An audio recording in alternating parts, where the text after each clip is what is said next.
Hey everyone, welcome to Soulfish. I am really glad you are here. You're looking at some yucca there to the right over here.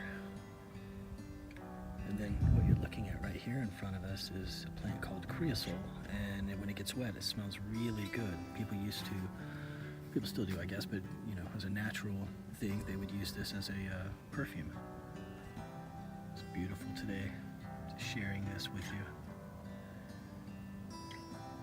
It's a plant called manzanitas or mahogany bush, and really hard wood. These stems are really beautiful, soft, red, amazing. I think this video is going to be a little bit geared for our energy sensitive friends, and a technique here to help you manage your growth, manage your gifts a little easier. So I'll talk at you in a second. Hey everyone. Now that I'm staring at you, this way I can at least explain what I'm being called to share, what I'm feeling for you right now, which is for our energy sensitive guys. This is an issue that even came up today. About the ability to understand that you're walking in two places. If you are an empath, if you're a highly sensitive person, an HSP, if you're an intuitive, you have the innate ability inside you to tap in.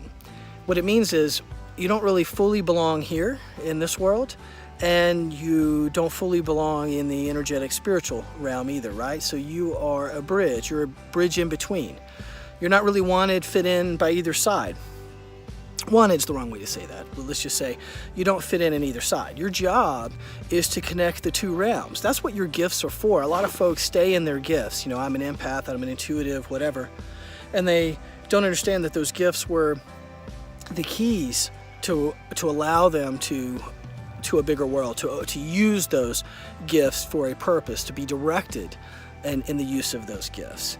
And that's really important. So how do you put yourself in that space? I think a really strong technique, if you're able to do this with your day, is you need to pick a time when the third dimensional you cuts off.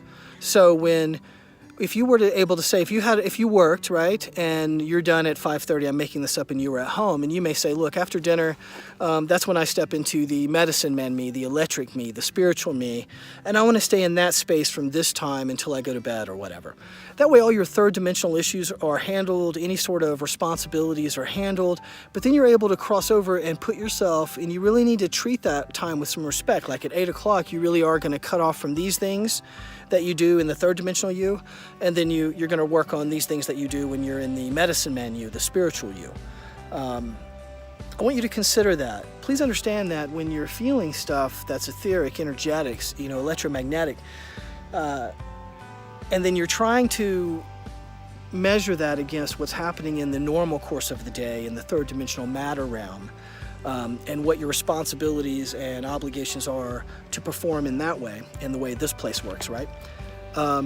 Then it becomes really important for you to be able to define where your space begins and ends. And for a lot of people, that's really hard with all the stimulus that's coming at them, and then they become, overwhelmed by it, and it really becomes a detriment. What you're really trying to do here is to be clear on your space, to define your space fully. And in doing so, you're able to hold space. And it's not a conscious effort. This isn't like an intent thing where you've got to create, you got to have a certain amount of your zhuzh kind of over here to keep up your force field or whatever. That's why all that stuff doesn't make sense and doesn't work. When you're shielding, when you're doing it, it doesn't work. So, and it's really a bad teaching.